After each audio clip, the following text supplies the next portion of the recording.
Άκουσα κάτι. Η ιδέα μου είναι μάλλον.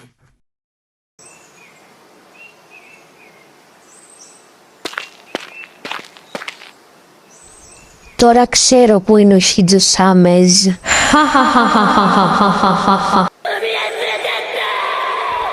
Τι ακούγεται? Σίτζο Σάμεζ? Ο ίδιος, παρακαλώ. Τι κάνεις εδώ? Εγώ εδώ άραζα και κάτι πήρε το αυτί μου. Θα σου εξηγήσω. 私も一緒に海へ連れてって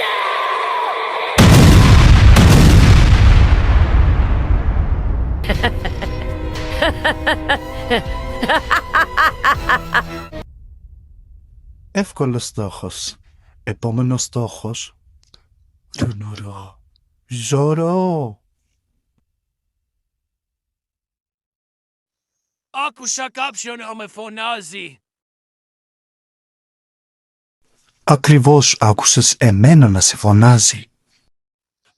Και τι ακριβώς θέλεις? Να παλέψουμε, δέχεσαι?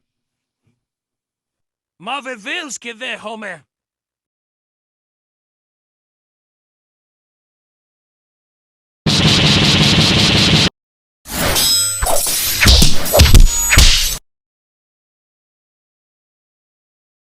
Για πάμε ξανά να σε δω, μικρούλη.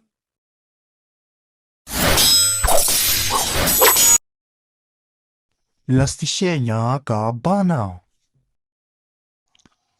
Τώρα που ξέφυγα από όλους, πάω να βρω το μαγικό νησί.